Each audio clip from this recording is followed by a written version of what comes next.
Hi, I'm Alison from Alison's Astrology, and to celebrate Taylor Swift's birthday on the 13th of December, I thought I would share with you a short presentation on the astrology of Taylor Swift. So here we are. Hopefully I can share the screen. There we go. Excellent. And put this into presentation mode, which would be good. Yeah, maybe.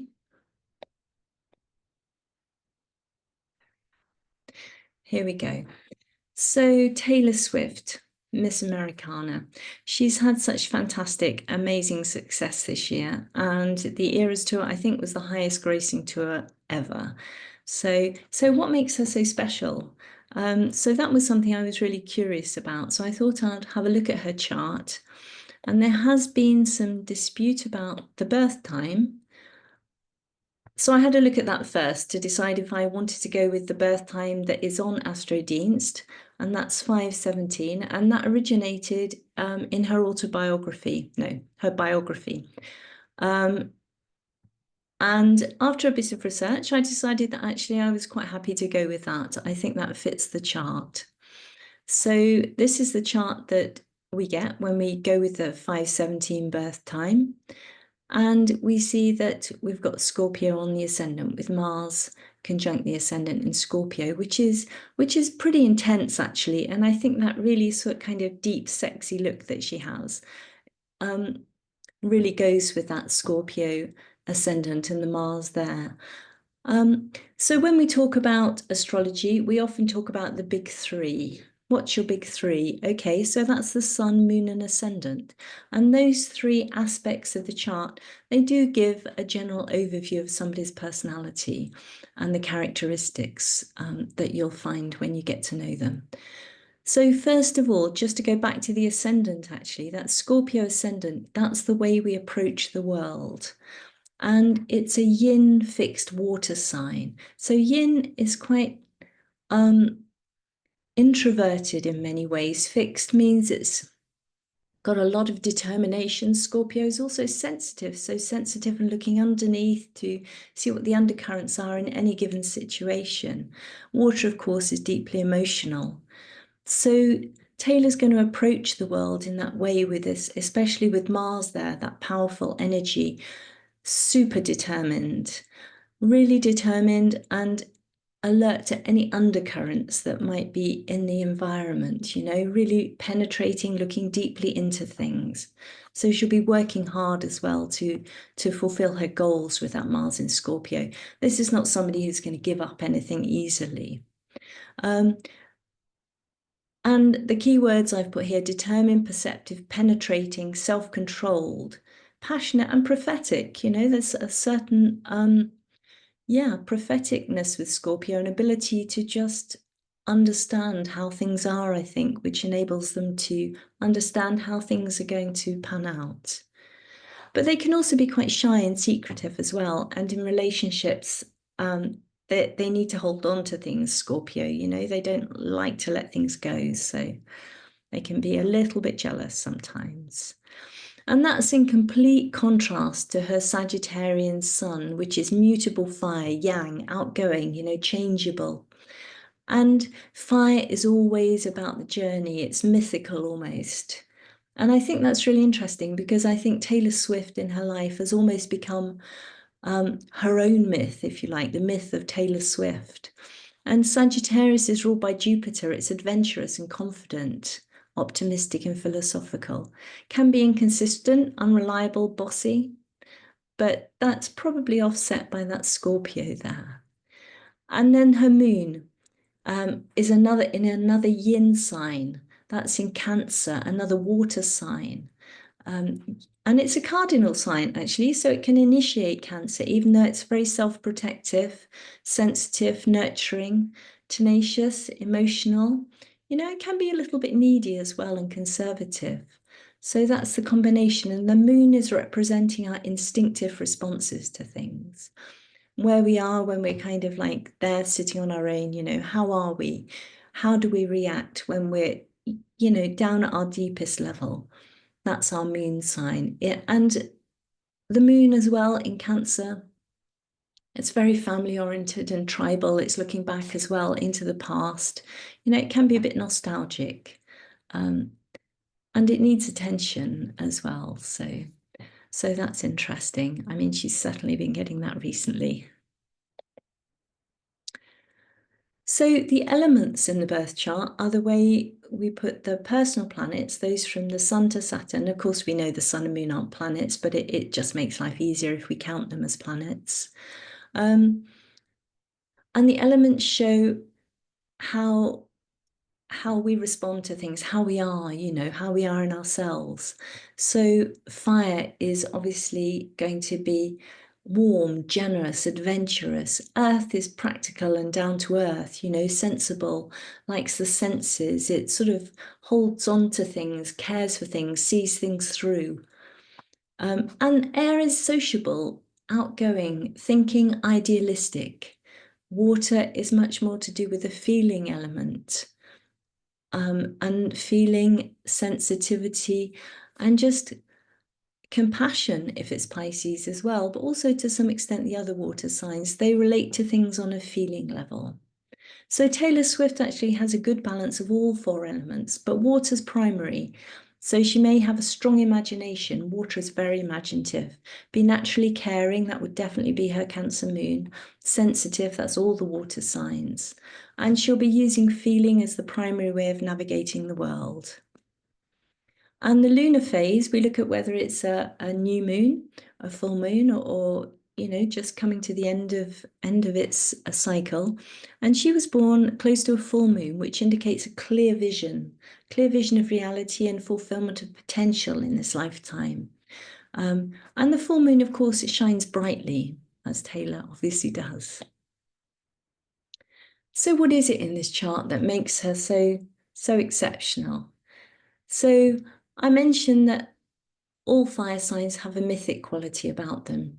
But her sun, which you can see here in the chart, just in the first house, it's exceptional because it's completely unaspected.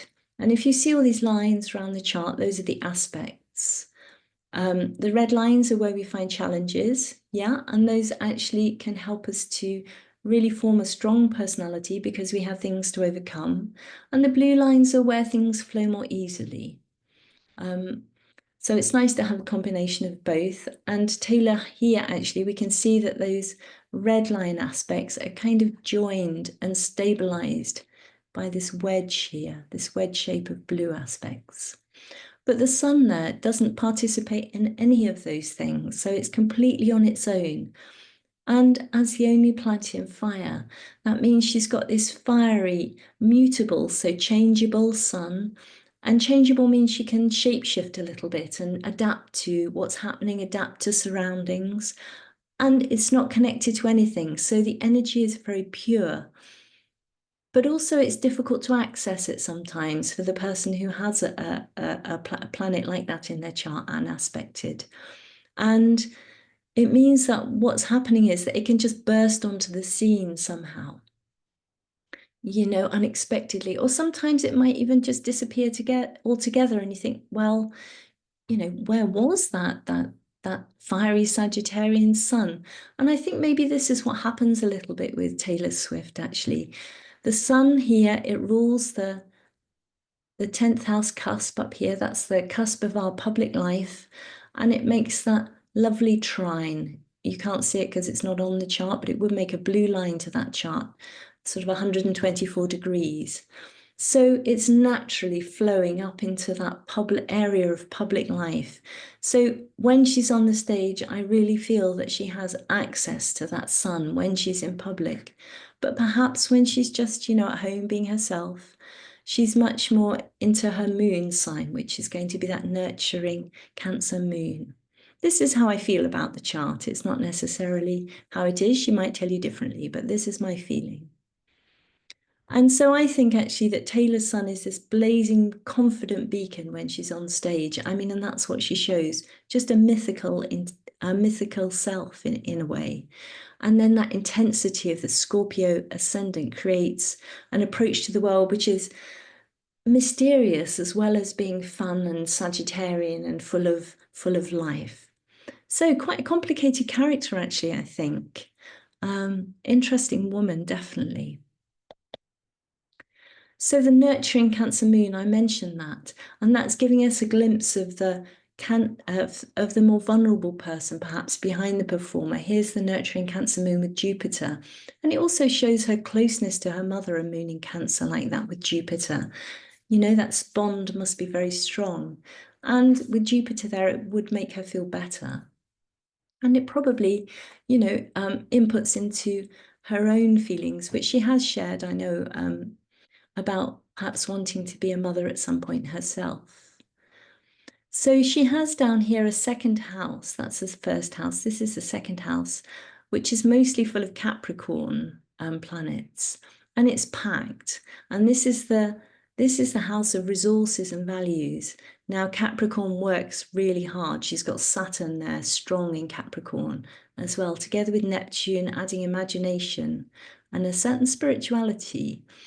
And Mercury, which is all about communicating. So this second house, it also shows actually how she's managed to just become very rich, because the second house is also to do with our resources, to do with money, essentially. And with that packed second house, it's not surprising that she's had a lot of success there. And she's balancing these against the eighth house, which is to do with shared resources and values. And that opposition's falling across the Cancer Capricorn axis, which describes the challenge of combining nurturing and caring. That would be the Cancer side of things, with duty and responsibility. So in a sense, this axis is about looking after things and people, one of them being more material, that would be Capricorn, and the other one being much more sort of emotional and caring in that respect. And it creates a bit of a seesaw in her chart. And so balancing these two themes may well be something of a challenge in her life, and has perhaps been something of a theme. And it can perhaps suggest the eating disorder that she describes in her documentary as well, which doesn't mean that if you have oppositions across those two signs, you are going to have an eating disorder. But it could just be trying to balance, her own resources. The second house also to do with body, and then how she transforms those, which is more to do with the eighth house. And it could also actually, all these planets in Capricorn suggest her strong desire to be good. She also says that in her Miss Americana documentary. It wants to get it right, as does actually this Virgo-ruled midheaven. It wants to get things right.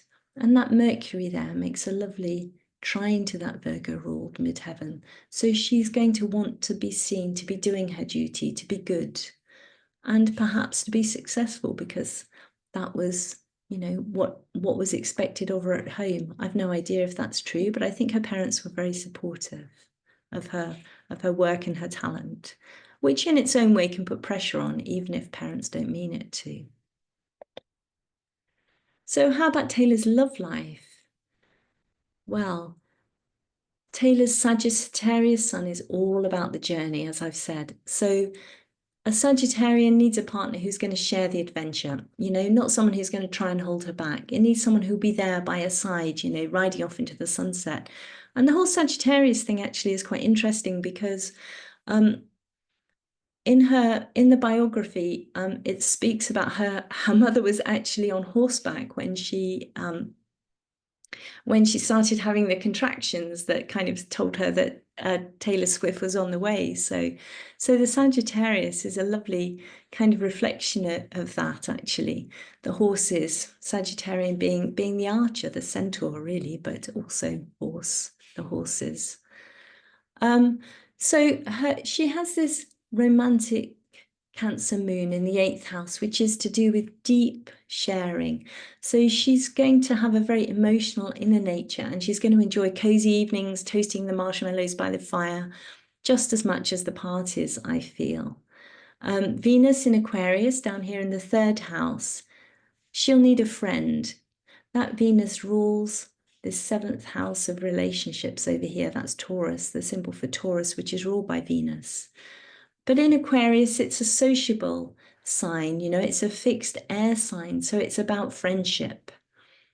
And it's a loyal sign too. So there's a lot of loyalty here. The Mars in Scorpio will be loyal, as will that Venus in Aquarius.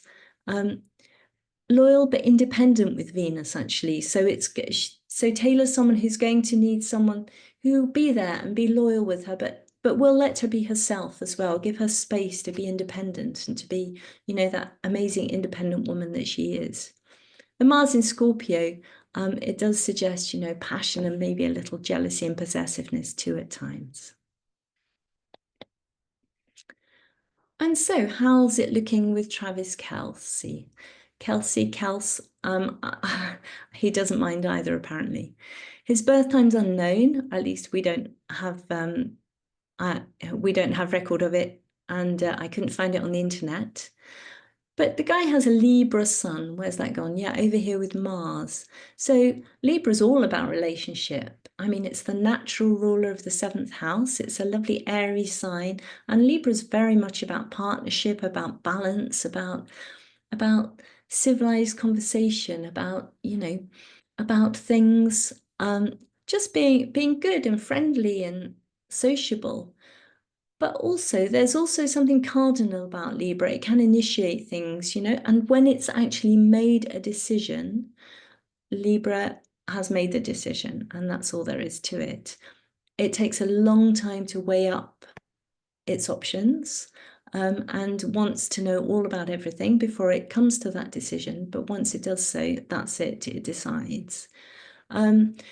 So here we have a really kind of charming, sociable guy who's seeking beauty and balance in his life. And he has a Sagittarius moon. Now, we can't say for sure that it's 15 degrees because the moon moves quickly. So if he was born sort of early in the morning or late at night, it might be earlier or later in Sagittarius. I'd like to think that he was maybe born in the afternoon, and it was just together with Taylor Swift's sun there, because that would be awesome. The combination of sun and moon like that are one of the factors that Carl Jung, in his research, concluded were very significant in lots of long-term relationships. So that would be great if that were the case. But even if it's not the case, the fact that his moon and her sun are in shared signs, indicates in the same sign rather, indicates a shared understanding and view of the world. So that's a really positive point, I think. And also because Taylor's sun is unaspected, it's going to help her integrate perhaps that solar energy into her life a little bit more easily. It won't be quite so random if it's kind of connected and anchored a bit to his moon. And there's a powerful sexual attraction, of course. We wouldn't expect anything less between Travis Kelce's Venus in Scorpio here with Taylor Swift's Mars in Scorpio here. I mean, they're literally in the same degree, which is fantastic. So powerful sexual attraction. And in Scorpio, neither of them are going to let go easily. This is going to be intense. And that's great, there's a loyalty there with Scorpio as well, and an emotional investedness. And that might be really what they both need at this point in their lives. That's really positive too, I feel. The only slight sort of thing I might say is that Travis Kelce with Venus in Scorpio might want more closeness and in relationships than Taylor Swift's Aquarian Venus, who is naturally independent, and the Sagittarius sun are actually kind of comfortable with. But I think, everyone's got these little things they have to work through in the relationship. And if the rest of it's strong enough, the synastry, that's what we call it when we put two charts together, then normally, the working through can happen. And his Jupiter's up there in Cancer as well. So, it's together with her moon and her own Jupiter. So he's going to be interested in family too. He's got a family guy. And this is ruling, of course, his Sagittarius moon. So that's great. Oh no, sorry, it's ruled by his Sagittarius moon, so that works well too. Okay, so let's move on. What can we expect for Taylor Swift? What's coming into her life now as she turns 35? So it's a big year, 35. You know, it's a bit of a watershed, I always feel. You know, when they give you age ranges, it's always up to 35 and after 35. So there's that kind of feeling about it. Saturn and Neptune enter Aries next year, and they're going to challenge her natal moon. So they'll be entering Aries and making a challenging square aspect to her natal moon. And this might, because the moon represents the mother, this might highlight her mother's illness. She did share the cancer diagnosis, so it's not anything that I'm kind of giving away or anything like that. And it suggests there could be some emotionally challenging times ahead. I mean, I'm sure they're expecting that anyway within the family. And then transiting Pluto is coming up to join her natal Venus in Aquarius in the 3rd house. Now, Pluto's big transformation, and it suggests transformation of values and relationships. And perhaps Pluto will deepen her relationships, you know, it could well do that. Deepen, transform, change, and transform her values a little bit. Maybe she'll be looking a little bit differently about how she approaches the world. And she might also, because Pluto can be about power and Venus is women in general, she might be stepping into her power as a woman and voicing her ideals even more. She did in the last election come out and support Kamala Harris, who obviously didn't win, but you know, she's started to be out there and to make those statements, make those points, knowing that she actually can have the power to change things. So she might be considering doing more of that as 2025 continues or begins.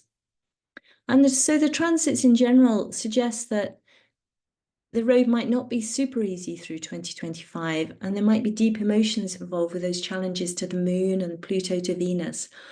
But it won't necessarily be negative, you know, it can be very positive challenges, and it's through challenge that we grow and expand and develop. And it doesn't mean that Taylor Swift won't get what she wants or that she won't be able to work through them at all.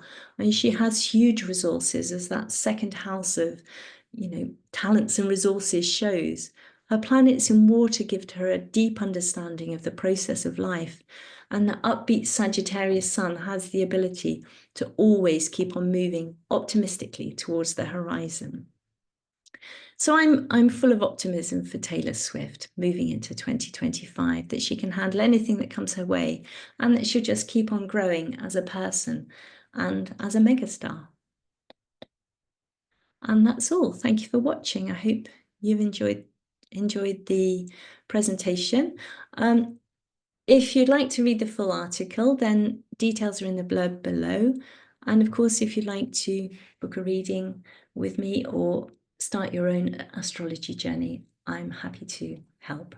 So thank you very much for watching. Let's stop sharing the screen and goodbye.